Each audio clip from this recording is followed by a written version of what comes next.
बिस्मिल्लाहि मिनश्शैतानिर्रजीम बिस्मिल्लाहिर्रहमानिर्रहीम। अल्लाह के बबरकत नाम से शुरू करते हैं जो बड़ा मेहरबान और नहायत रहम करने वाला है। यूनिक ग्रुप ऑफ इंस्टीट्यूशन की तरफ से ये ऑनलाइन लेक्चर अज़ीज़ तलबा व तालबात आपके लिए, आपकी तालीम और तरबियत के लिए आप तक प्रोवाइड किए जा रहे हैं। और मैं हूं प्रोफेसर राजा वाजिद अली। उम्मीद करता हूं कि ये लेक्चर्स आपकी तरबियत और तालीम दोनों की ज़रूरियात को पूरा करते हुए आप इन्हें पढ़ रहे होंगे, सीख रहे होंगे और अल्लाह पाक आपको खुश रखे। हम अपने लेक्चर का आगाज़ इल्म की दुआ से करते हैं। अल्लाह से हम इल्म मांगते हैं कि हमें किस तरह का इल्म अता करे, उसमें क्या खूबियाँ हों। जब भी आप लेक्चर ले रहे हों, पढ़ाई कर रहे हों, नमाज के बाद इस दुआ को अपनी दुआओं में शामिल करें और इंशाअल्लाह बहुत फ़ायदा होगा। अल्लाहुम्मा उर्ज़ुक़नी, ऐ मेरे रब मुझे अता कर, इल्मन, इल्म। कैसा इल्म हो? इल्मन नाफ़िअन, नफ़े वाला हो, वासिअन, फसीह हो, और हमीकन, गहराई वाला हो। मेरा ख़्याल है कि मेरे बच्चों ने इस दुआ की इतनी तफसीर मुझसे सुन ली है कि अब जब हम अरबी में ये अल्फाज पढ़ रहे हों तो हमें उर्दू में बताने की ज़रूरत नहीं, हमें समझाने की ज़रूरत नहीं कि इल्म नाफ़े किसे कहते हैं, वासिअन, वसी किसे कहते हैं। वसी का एक अच्छा ख़ासा नक्शा आपके दिलों में, आपके ज़हनों में बिठाने की कोशिश की है कि जब वासिअन है तो ऐ अल्लाह इल्म इतना वसी कर दे कि मशरिक़ से लेके मगरिब तक। और हमीकन, गहराई वाले में हमने बात की कि ऐ अल्लाह अर्श बरी से लेके सातों आसमानों के ऊपर से शुरू हो और सातों ज़मीनों की तह तक चला जाए। तो इतना वसी और इतनी गहराई वाला इल्म, यानी कायनात के ज़र्रे ज़र्रे का इल्म हमें अता कर दे। नाफ़िअन, नफ़े वाला इल्म, वो तो आपको पता है कि नाफ़िअन किसे कहते हैं। तो दुआ रिपीट करने के साथ साथ एक और बात आपके साथ शेयर करता हूँ। अल्लाहुम्मा उर्ज़ुक़नी इल्मन नाफ़िअन वासिअन हमीकन, आमीन। अचानक मेरे दिल में फिर से बात आई, मैंने कहा साथ ही आपके साथ बात कर ली जाए कि मोहब्बत रसूल अपने दिलों में बिठाएं। मोहब्बत रसूल कैसे हमारे दिलों में आएगी? जब हम हर लम्हा अपने मोहम्मद को याद करेंगे सल्लल्लाहु अलैहि वसल्लम, अपने नबी को याद करेंगे। क्या दिन में 5 वक्त और हर वक्त में 2 मरतबा मोहम्मद का नाम सल्लल्लाहु अलैहि वसल्लम अज़ान में आता है, हम सुनते हैं। फिर अगर हम नमाज़ पढ़ने जाएं तो हर दूसरी रकात में हम दुरूद पढ़ते हैं, अल्लाहुम्मा सल्लि अला मुहम्मदिन व आला मुहम्मदिन कमा सल्लैता अला इब्राहीम व आला आलि इब्राहीम इन्नका हमीदुम मजीद। अगर हम इस दुरूद को दिन रात नमाज में ही पढ़ते रहें तो आप सोचें कि हम दिन में कितनी मरतबा आप सल्लल्लाहु अलैहि वसल्लम पर दरूद पढ़ रहे हैं। हमें अलग से दरूद पढ़ने की ज़रूरत ही नहीं पड़ेगी। देखें, फजर की 2 फ़र्ज़ और 2 सुन्नतों में हम 2-2 बार पढ़ेंगे। इसी तरह ज़ोहर की तमाम फ़राइज़, सुन्नतों और नवाफिल में हम कितनी बार दरूद पढ़ेंगे, कितनी बार हम अपने प्यारे हबीब को याद रखेंगे। अल्लाह ने हमें नमाज दी इसलिए कि हम अल्लाह को याद करें, और अल्लाह ने अपने साथ हमें कहा जब मुझे याद करो तो मेरे महबूब को भी याद करो। फिर हमें अल्फाज सिखाए। तो हम जितना दरूद अपने प्यारे नबी सल्लल्लाहु अलैहि वसल्लम पर पढ़ेंगे, हमें उतनी मोहब्बत हो जाएगी अपने नबी के साथ। और जितनी मोहब्बत हमें अपने नबी के साथ होगी, उस मोहब्बत के सिले में हमारा रब इस दुनिया के बाद कब्र में, कब्र के बाद रोज़े महशर में, रोज़े महशर के बाद जन्नत में हमें सर बुलंद ही रखेगा। क्योंकि अगर मैं दुनिया में रहते हुए कोई मेरे महबूब को अच्छा कहे तो मुझे वो कितना अच्छा लगता है। अगर मैं दुनिया में किसी को प्यार करता हूँ, जैसे मेरे उस्ताद जिनसे मैंने स्टैटिस्टिक्स पढ़ी, प्रोफेसर अतर सलीम साहब, प्रोफेसर नईम सिद्दीकी साहब, अगर मेरे पास आज उनका कोई पढ़ा हुआ स्टूडेंट मेरे पास आके उनकी तारीफ़ करेगा तो मुझे कितनी खुशी होगी कि ये मेरे उस टीचर की तारीफ़ कर रहा है जिसने मेरी ज़िंदगी बनाई। तो मेरे मोहब्बत करने वाले की कोई खूबी बयान करेगा, कोई बात करेगा तो मुझे वो कितना प्यारा लगता है। और अल्लाह के सामने जब उसके महबूब पर दरूद पढ़ेंगे हम, तो अल्लाह को हम कितने प्यारे लगेंगे, कितना हमारा काम अल्लाह हमारे निकाल देगा, हमें मुश्किलात से निकाल देगा। तो अज़ीज़ तलबा व तालिबात, मोहब्बत रसूल दिल में पैदा करें दरूद इब्राहीमी, दरूद पाक पढ़ने से। बहुत शुक्रिया। आज के लेक्चर का आगाज़ करते हैं। बिस्मिल्लाहिर्रहमानिर्रहीम। शुरू अल्लाह के पाक नाम से जो बड़ा मेहरबान और नहायत रहम करने वाला है। आज हमारा लेक्चर नंबर 40 है। चैप्टर स्टैटिस्टिक्स हमारा सब्जेक्ट है। चैप्टर नंबर 14 है। Simple linear regression and correlation इसका नाम है और इसकी डेफिनेशंस पर मुश्तमिल ये चैप्टर है। डेफिनेशन में हम बात कर रहे थे लीनियर रिग्रेशन की। अब हम बात करेंगे simple linear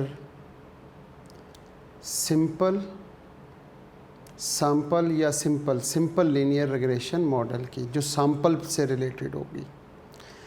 late denoted the value of independent non random variable x। इसका मतलब ये जो x है ना, ये रैंडम वेरिएबल नहीं है, नॉन रैंडम है। यानी कि ये एग्जैक्ट रैंडम वेरिएबल ऐसा होता है कोई भी आ सकता है, लेकिन जब मार्क्स आ जाएंगे तो जिस बच्चे के जितने मार्क्स होंगे वही लिखे जाते हैं, इसलिए इसे नॉन रैंडम वेरिएबल कहते हैं। हम x को क्या कह रहे हैं कि वो इंडिपेंडेंट वेरिएबल बन जाए। And denote the observed values of the dependent variable y associated with the simple linear regression model based on the sample data consisting of the n pair of the given by। यहाँ पे by chance हमारे पास एक equation लिखी हुई थी जो यहाँ पे नहीं लिखी हुई। वो ऐसे होगी कि y = a + bx। y is equal to, पहले डिपेंडेंट वेरिएबल लिखेंगे y लिखने के बाद इज़ इक्वल टू लिखेंगे, इज़ इक्वल टू के बाद ये a लिखेंगे, फिर लिखेंगे प्लस, फिर ये b लिखेंगे और b के साथ वेरिएबल x लिखा जाएगा। क्योंकि मेरा ख़्याल है कि हम यहाँ पर जो मैंने वो वैल्यू लिखी थी वो हमारे पास प्रोग्राम था मैथ टाइप का। मैथ टाइप हमारे पास एक प्रोग्राम है कंप्यूटर में जिसमें ये सारी बातें लिखते हैं। तो बाय चांस ये प्रोजेक्टर में यहाँ पे शो नहीं हो रहा, तो मैं आपको यहाँ पे बता रहा हूँ कि यहाँ पे एक इक्वेशन लिखी होगी। वो इक्वेशन क्या होगी? डिपेंडेंट वेरिएबल पहले लिखेंगे y, यहाँ पे क्या लिखेंगे? y इज़ इक्वल टू, फिर लिखेंगे ये a लिखने के बाद फिर लिखेंगे प्लस, फिर प्लस के बाद लिखेंगे b और साथ ही x आ जाएगा। तो सिंपल सी बात है कि y is equal to a plus B x, y is equal to a plus B x. अच्छा, इस इक्वेशन में a और b क्या हैं? Where a and b are the point estimate of the intercept and slope of the population regression या sample regression and their residual error. ठीक है, इसको हम बुक में से डिस्कस करेंगे जब हम किताब देखेंगे, तो मैं आपको ये मज़ीद वहाँ से डिस्कस करवा दूँगा। इसके साथ साथ linear regression coefficient, slope of regression line, slope of regression line या फिर लीनियर रिग्रेशन कोफिशिएंट है। यहाँ पे बात करते हैं, इसकी एक डेफिनेशन इस अंदाज में लिखी हुई है। The simple linear regression coefficient is the relative change in the expected value of the dependent random variable with respect to the unit increase in the independent non-random variable। पहली बात है कि हमने जो रिग्रेशन लाइन या regression के topic में जितने भी दो या दो से ज़्यादा वेरिएबल होते हैं वो सारे के सारे वेरिएबल नॉन रैंडम वेरिएबल होते हैं, और जो प्रोबेबिलिटी के क्वेश्चंस होंगे उनमें हम रैंडम वेरिएबल कहेंगे। जैसे कंटिन्यूस वेरिएबल, नॉर्मल डिस्ट्रीब्यूशन जो हमने चैप्टर 10 पढ़ा उसमें हर वेरिएबल रैंडम वेरिएबल था, लेकिन यहाँ पे क्योंकि ये रैंडम वेरिएबल नहीं होगा रिग्रेशन में भी और कोरिलेशन में भी, इसलिए नॉन रैंडम वेरिएबल या सिर्फ वेरिएबल लिख देने से भी हमारा काम चल जाएगा। ये हमें पता होना चाहिए कि it is non random variable. Simple linear regression coefficient क्या होता है? इज़ द रिलेटिव चेंज होता है, relative change in the expected value of the dependent variable with respect to a unit increase। हमने ये बताना है जो रिग्रेशन कोफिशिएंट है बेसिकली वो है यूनिट इंक्रीज़। हर यूनिट के बाद जो चेंज आएगी उस चेंज को हम रिग्रेशन कोफिशिएंट कहते हैं। और रिग्रेशन कोफिशिएंट को हम किससे डिनोट करते हैं? यहाँ पे ये जो b लिखा हुआ है, ये जो इससे पहले वाली स्लाइड में हमने पढ़ा है, यहाँ पे जो b है इस b को रिग्रेशन कोफिशिएंट कहते हैं। ये जो मैंने पर यूनिट चेंज हमने क्या पढ़ा यहाँ पे? रिग्रेशन कोफिशिएंट, रिग्रेशन कोफिशिएंट या इसको कहते हैं slope of regression line. Regression line की स्लोप या फिर इसे कहते हैं रिग्रेशन कोफिशिएंट। तो ये याद रखें कि ऐसी तब्दीली, ऐसी चेंज को रिलेटिव चेंज, कौन सी रिलेटिव चेंज? जो with respect to a unit increase, जो हर यूनिट के बाद हमारे पास इंक्रीज़ हो या डिक्रीज़ हो, हमारे पास इंडिपेंडेंट वेरिएबल, उसको हम क्या कहते हैं? Regression coefficient. इसकी दूसरी डेफिनेशन है the average change in the dependent variable for the unit change in the independent variable is called regression coefficient।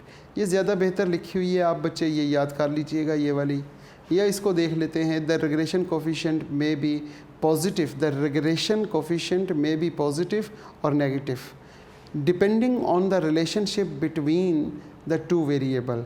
ये नहीं, या ये डेफिनेशन है या ये वाली डेफिनेशन है, ये इन दोनों के साथ लिखी जाएगा। ये जो तीसरा पॉइंट है इन दोनों के साथ आप लिख सकते हैं। आप ऊपर वाली डेफिनेशन लिखें, साथ ये वाला पॉइंट लिख लें, या ये वाली डेफिनेशन लिख कर भी ये वाला पॉइंट लिखा जा सकता है।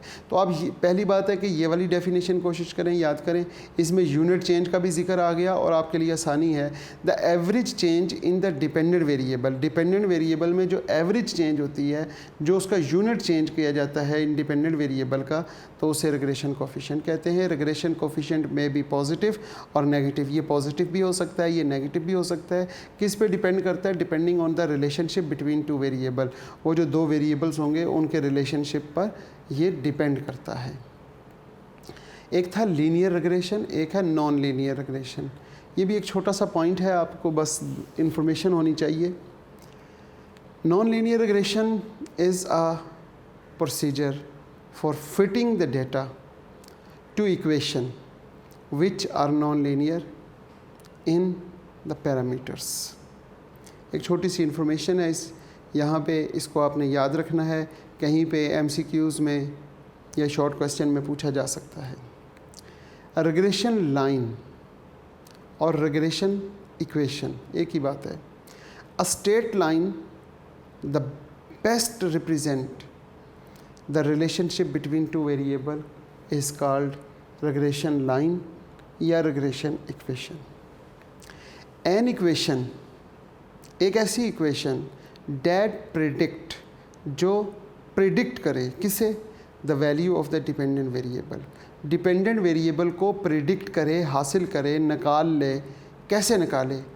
based on the value of one or more independent variable, एक या एक से ज़्यादा इंडिपेंडेंट वेरिएबल हैं, उन इंडिपेंडेंट वेरिएबल को बेस बनाते हुए डिपेंडेंट वेरिएबल की वैल्यू को प्रिडिक्ट कर लेने वाली इक्वेशन को हम रिग्रेशन इक्वेशन कहते हैं या फिर हम रिग्रेशन लाइन कहते हैं।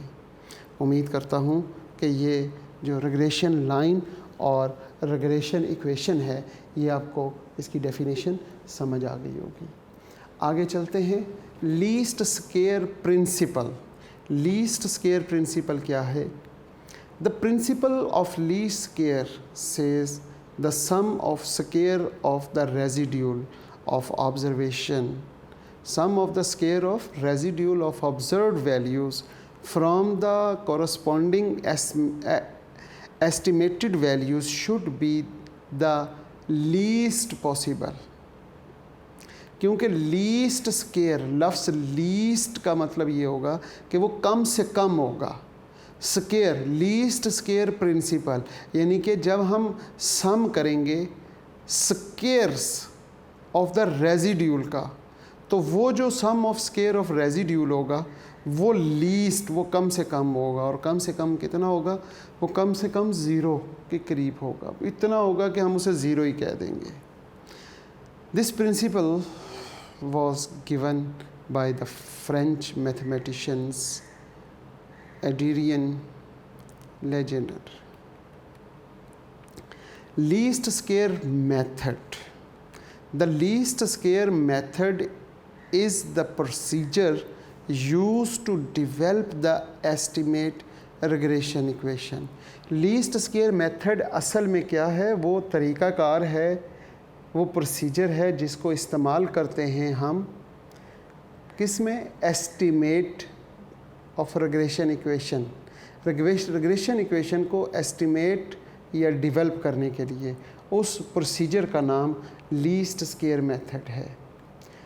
The method of least square consist the determine the value of the unknown parameter that will minimise the sum of square of residual, the residual of the ith यानी xi और yi point पर हम क्या करेंगे कि form the estimated regression line. हम क्या करते हैं कि सम ऑफ स्क्वेयर ऑफ रेजिड्यूल, या रेजिड्यूल किसे कहते हैं? द रेजिड्यूल क्या होता है? उसको हम किससे डिनोट करते हैं? ये ei से। ei क्या है? ये रेजिड्यूल है। इसको एप्सिलॉन भी पढ़ते हैं, इसको एरर भी पढ़ते हैं।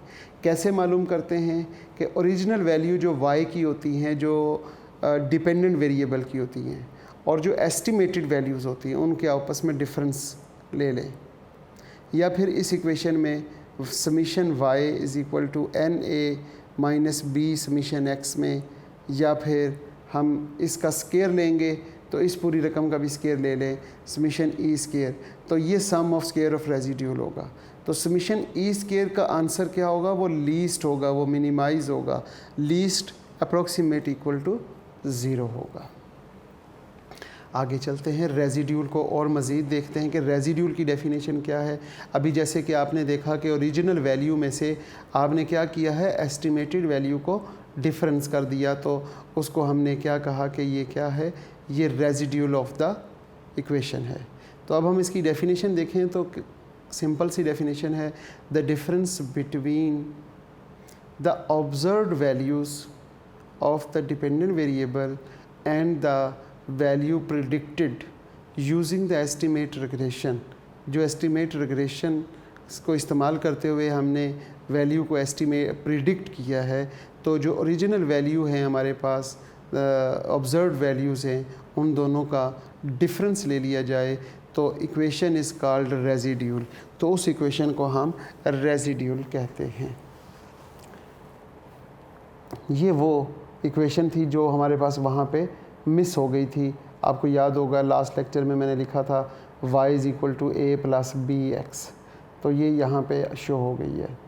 पॉपुलेशन रिग्रेशन फंक्शन, ये बहुत अहम है, इसको अच्छे तरीके से सीख लें, समझ लें कि पॉपुलेशन रिग्रेशन फंक्शन किसे कहते हैं।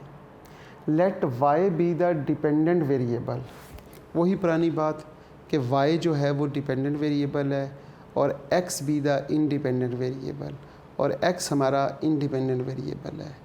And when we look the relationship mu y, ये जो लाइन है ना, ये ऐसे लाइन जैसे ये नज़र आ रही है, ये ऑन रिप्रेजेंट करती है। y on x is the expected value of y for the given value of x। The population regression function is given by mu y on x is equal to f of x, where f of x is the function of independent variable x and may be the linear, quadratic, exponential, कोई भी function हो सकता है। We may assume the population regression model, हम assume कर लेते हैं कि population regression model mu y on x is the linear function is mu y on x is equal to alpha. जब पॉपुलेशन होगा तो यहाँ पे अल्फ़ा लिखेंगे और यहाँ बीटा लिखेंगे। जब यहाँ सैंपल होगा तो यहाँ पे स्मॉल a लिख लेंगे और यहाँ पे स्मॉल b लिखेंगे। जैसे कि इससे पहले लास्ट लेक्चर में मैंने बताया था, वहाँ पे था सैंपल रिग्रेशन, अब है पॉपुलेशन रिग्रेशन, तो इसलिए हमने यहाँ पे अल्फ़ा, बीटा और ये एरर टर्म इसमें ऐड की गई है। अब इस सब को यहाँ डिस्कस किया गया है कि वेयर x जो है वो हमारे पास क्या है, x जो है वो प्री डिटरमाइन वैल्यू है x की, y जो है वो हमारे पास क्या है, associated with x random variable, alpha क्या है, y ऑन x इक्वेशन है, y इंटरसेप्ट कहलाता है alpha of the population regression curve. अगर यहाँ पे a होगा तो a क्या कहलाएगा, y intercept of the population regression curve. Beta या b slope of the regression equation या regression curve, also known as the regression coefficient. इसको रिग्रेशन कोफिशिएंट भी कहते हैं, इसको स्लोप भी कहते हैं। ये भी हमने लास्ट लेक्चर में डिस्कस किया था। इसके बाद बात करते हैं एरर टर्म की। तो एरर टर्म क्या है, it is a deviation between y minus और ये estimated value in the population regression error. ये था हमारा छोटा सा तारुफ पॉपुलेशन रिग्रेशन फंक्शन का। आगे देखते हैं जी इंडिपेंडेंट वेरिएबल। इंडिपेंडेंट वेरिएबल क्या होता है, a variable that provide the basis of the estimation is called predictor or explanatory variable or independent variable।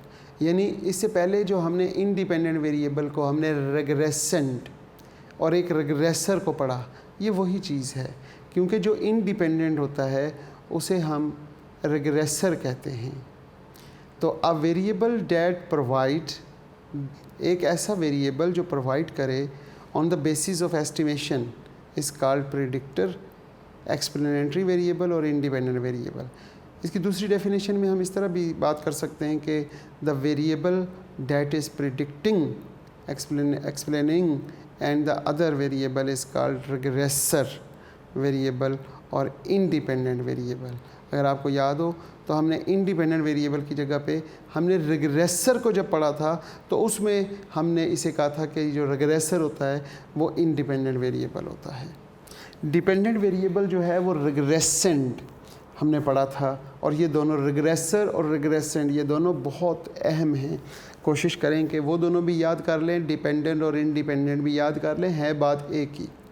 The variable that is being predicted और estimated is known as dependent variable, और regressand variable और predictand variable और response variable, ये सारे dependent variable को हम represent करते हैं। रिग्रेशन कोफिशिएंट बी या बीटा, जब बीटा होगा तो रिग्रेशन कोफिशिएंट जो है वो पॉपुलेशन की होगी, इधर स्मॉल बी होगा तो वो सैंपल की होगी।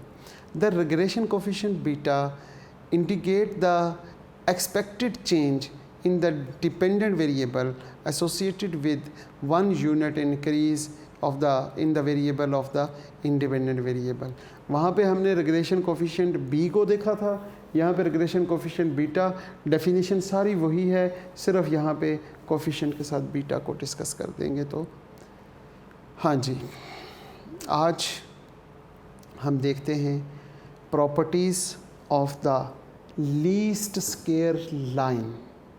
ये बहुत अहम प्रॉपर्टीज़ हैं और पता चलेगा कि प्रॉपर्टीज़ का बारे में कि प्रॉपर्टीज़ ऑफ रिग्रेशन लाइन या लीस्ट स्क्वेयर लाइन।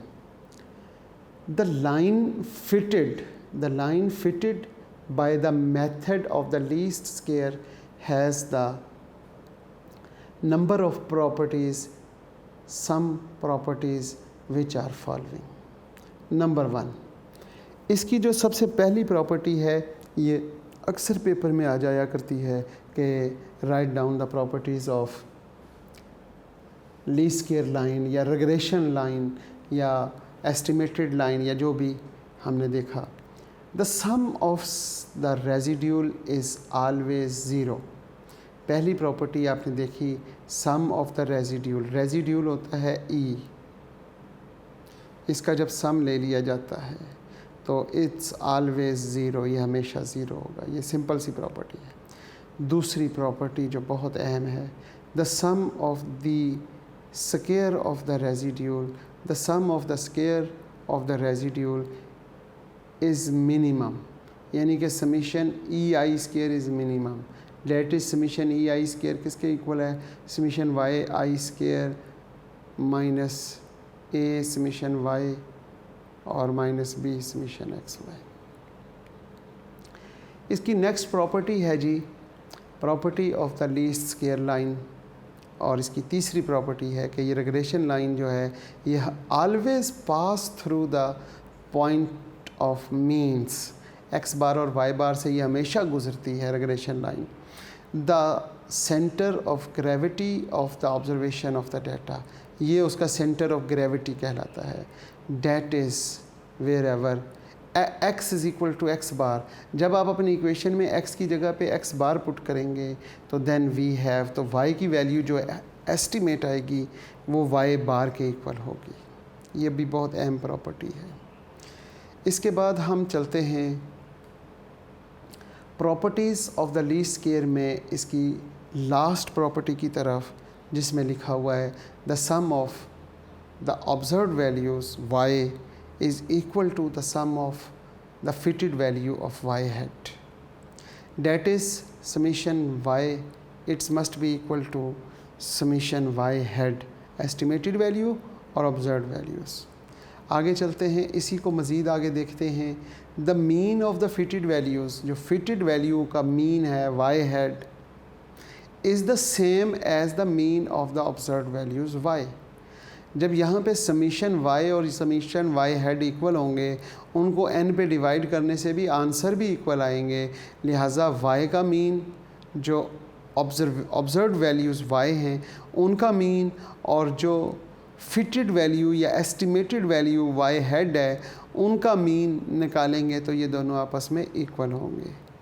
और इसके साथ साथ लास्ट है कि summation Y head minus Y bar is always equal to zero. Estimated value में से मीन को माइनस करें तो वो भी ज़ीरो होगा, और इसी तरह हमने यहाँ पे पढ़ा कि y माइनस वाई हेड करके उसका सम करें तो वो भी ज़ीरो होगा। ये था हमारा अज़ीज़ तुलबा व तालिबात आज का लेक्चर, जिसमें हमने properties of least square line, regression coefficient, population regression line और इसी तरह की बेशुमार डेफिनेशंस जो हमने पढ़ी हैं, इंशाअल्लाह इनमें से बहुत सी डेफिनेशन आपको समझ भी आ गई होंगी। आप इनको नोट्स बतौर आप लिख भी रहे होंगे साथ साथ, और उम्मीद करता हूँ कि ये सारी चीज़ें आपको समझ आ रही होंगी।